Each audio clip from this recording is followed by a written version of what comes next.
At an age when most legends stay silent, Clint Eastwood is finally speaking, and what he reveals about Rob Reiner has people paying attention. Long before the spotlight ever found him, Eastwood entered the world as Clint Eastwood Jr., born on May 31, 1930 in San Francisco, right in the shadow of the Great Depression. His childhood was anything but settled. Jobs were scarce, stability was fragile, and his family moved constantly across California chasing the next opportunity. That restless upbringing quietly shaped him, teaching independence early and building the emotional restraint he'd become famous for. As a boy, Eastwood wasn't loud or showy. He watched more than he spoke, listened more than he explained, a habit that later turned into his trademark screen presence. Away from the noise, music became his refuge. Jazz melodies and piano keys introduced him to timing, tone, and subtlety, planting the seeds for the restrained, atmospheric style that would one day define his filmmaking. After finishing high school, Clint Eastwood didn't step into fame, he stepped into real life. He worked wherever he could, saving swimmers as a lifeguard, cutting wood as a lumberjack, and pumping gas to pay the bills. Those years shaped him. They taught him respect for hard work and gave him a deep understanding of ordinary people who keep going, no matter how tough things get. Acting wasn't a clear goal back then. It crept into his life slowly, almost by chance after he left the US Army and started looking around Hollywood to see what was possible. His early years as an actor were anything but smooth. In the mid-1950s, Universal Pictures signed him, but the excitement didn't last. Studio bosses weren't impressed. They criticized his appearance, his voice, and said he lacked star power. Eventually, they let him go. Instead of giving up, Eastwood doubled down. He studied acting, accepted tiny roles, and waited. He wasn't trying to fit in, he was trying to grow. Then, in 1959, everything shifted. Television gave him a break with the series Rawhide. Playing Rowdy Yates brought him steady pay and public attention for 8 long seasons. Still, something felt missing. The role was safe, but it wasn't challenging. Eastwood wanted more depth, more risk, so he made a bold move that few actors would dare. He left American TV behind and headed to Italy. That decision changed everything. In the mid-1960s, Eastwood accepted a low-paying role in Sergio Leone's westerns, A Fistful of Dollars, For a Few Dollars More, and The Good, the Bad, and the Ugly. These films didn't just succeed, they rewrote the rules. Eastwood's man with no name barely spoke, yet said everything with his eyes. Calm, mysterious, and morally unclear, this character became unforgettable. What made his performance powerful wasn't loud words or flashy moves, it was silence, control, presence. With very little dialogue, Eastwood created a new kind of screen hero. Audiences around the world noticed. Overnight, he became an international star, and Western movies were never the same again. More importantly, Eastwood gained something priceless: freedom. He now had control over his career and his choices. Back in Hollywood during the late 1960s and early 1970s, he became one of the biggest stars in the business. Movies like Dirty Harry locked in his tough guy image. The character of Harry Callahan sparked huge debates. Some saw him as a symbol of justice in a crime-filled world. Others saw him as dangerous and extreme. Eastwood never accepted simple labels. He argued that his characters weren't political statements, but human ones, full of conflict and moral tension. During this time, he proved he could do far more than action films. He moved easily between westerns, thrillers, dramas, comedies, and love stories. Films like Play Misty for Me, High Plains Drifter, The Outlaw Josie Wales, Every Which Way But Loose, and Escape from Alcatraz showed his growing confidence.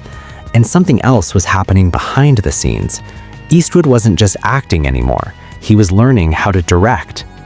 As a filmmaker, he developed a quiet but powerful style. He avoided excess. He used few takes, natural light, and trusted his actors to do the heavy lifting. His stories unfolded naturally without being forced. Again and again, he returned to deep themes: aging, regret, redemption, violence, and the cost of choices. That vision reached its peak in 1992 with Unforgiven. The film tore down the myths of heroism and exposed the truth behind violence. It earned Eastwood Academy Awards for Best Director and Best Picture, proving he wasn't just a movie star, he was a master filmmaker. And he didn't stop there. What followed was one of the most impressive late career runs in cinema history. Mystic River, $1 Million Baby, Letters from Iwo Jima, Gran Torino, Changeling, American Sniper.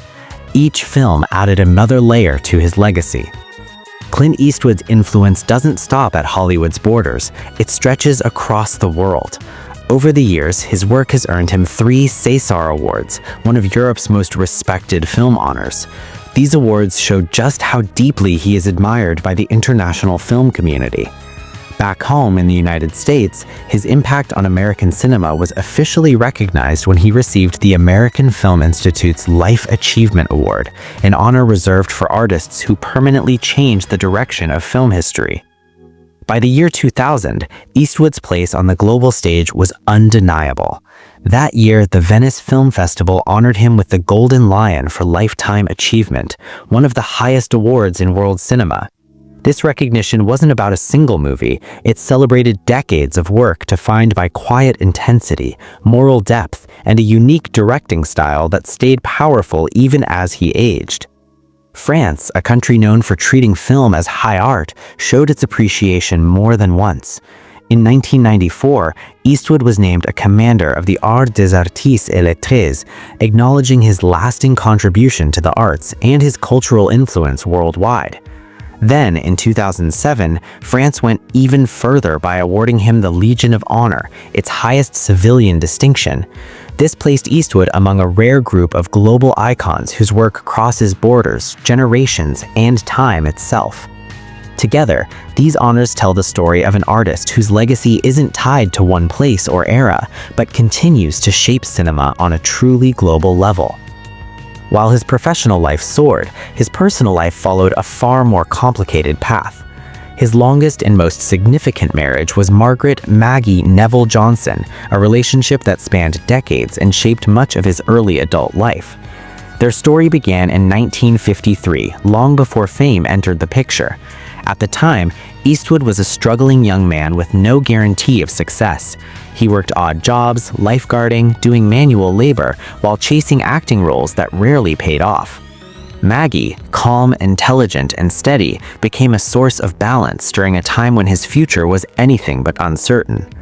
The couple married on December 19, 1953, starting a partnership that would last over 30 years. In the beginning, success came slowly and money was often tight.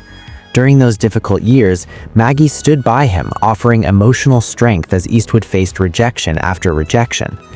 Everything changed when Rawhide aired from 1959 to 1965. The show finally brought him recognition, and with it came money, fame, and new opportunities. But success also brought pressure. As Eastwood's career exploded, first with Sergio Leone's Man with No Name films, then as the tough, unyielding Inspector Harry Callahan in the Dirty Harry series, his work demands and growing independence began to reshape the marriage. Unlike Eastwood, Maggie stayed away from the Hollywood spotlight. She preferred privacy, routine, and a quiet home life. Over time, the contrast between his public image and her reserved nature became impossible to ignore. Long stretches apart became normal, and the marriage was repeatedly strained by well-documented infidelities, something Eastwood would later admit to openly. Even through all the tension and setbacks, they stayed legally married for years. It wasn't simple love holding them together, but a mix of emotions, history, and shared responsibility. Maggie and Clint welcomed 2 children during that time. Their son, Kyle Eastwood, born in 1968, later built a strong career as a jazz musician. Their daughter, Allison Eastwood, born in 1972, chose paths in acting and filmmaking. For Maggie, her main focus was always her children. She worked hard to keep a sense of family alive, even when things behind the scenes were falling apart. After 25 years together, Maggie and Clint officially separated in 1978. Still, their story didn't end there. The divorce itself wouldn't be finalized until 1984, showing just how deeply their lives and finances were tied together. When the divorce finally came, it made headlines. At the time, it was one of the most expensive settlements Hollywood had ever seen. That outcome reflected Clint Eastwood's massive success and Maggie's long role beside him as his career took off. Even after the marriage ended, Maggie Johnson remained a key part of Eastwood's personal story. She was there before the fame arrived, she stayed through the pressure that fame brought, and she raised their children mostly away from Hollywood's chaos. Their relationship was far from perfect, but it played a major role in shaping Eastwood's views on family, duty, and the hidden cost of chasing ambition. Now, at 95, Clint Eastwood speaks with a rare kind of honesty. It's the clarity of someone who has lived fully and no longer feels the need to impress anyone. Looking back on more than 70 years in Hollywood, he reflects not just on his own journey, but on how the industry itself has changed and the people who represent those changes. When Rob Reiner's name comes up, Eastwood doesn't sound angry or resentful. His words are calm and thoughtful. He believes Hollywood has slowly moved away from its original goal, telling stories that bring people together instead of pulling them apart. "I've never had a problem with Rob as a filmmaker," Eastwood says. "He's talented.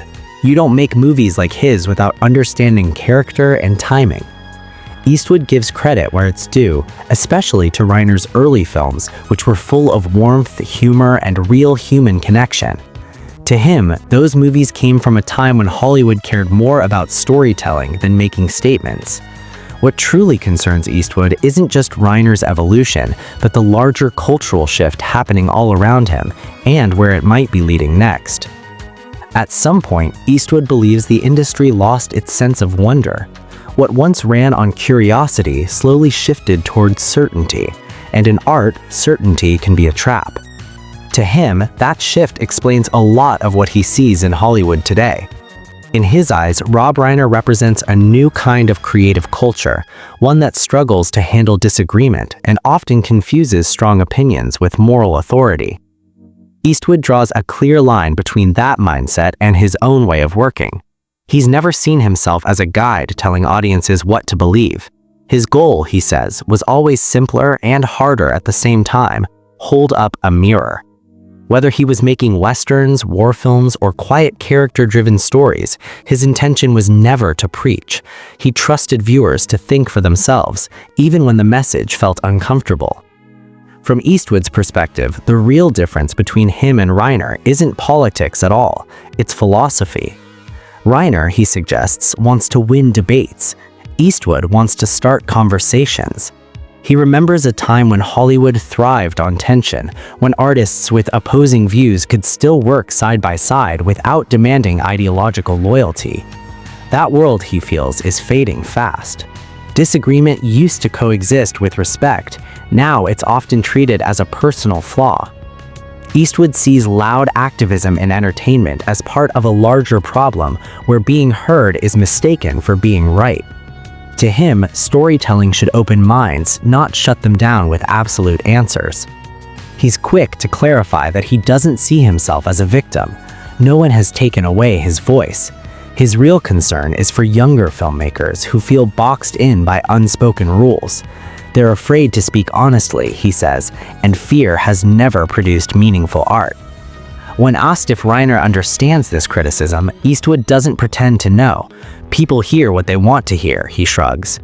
He insists his comments aren't personal shots, but observations about a system that rewards outrage more than reflection. Reiner didn't build that system, Eastwood says, but he fits comfortably within it. At 95, there's no anger in his voice, no urge to settle old scores, just distance. Grudges, he says, aren't worth carrying. What matters now is what he leaves behind. Not trophies, not box office records, but the freedom to tell stories without filters. He'd rather make a film that challenges people than one that flatters them. In the end, Eastwood's words about Rob Reiner aren't a bombshell. They're a quiet expression of loss. The sadness of watching an industry swap curiosity for conformity. Hollywood once welcomed outsiders, Eastwood reflects. Now it rewards those who prove they belong. And for him, that shift says far more about the state of the industry than any single name ever could.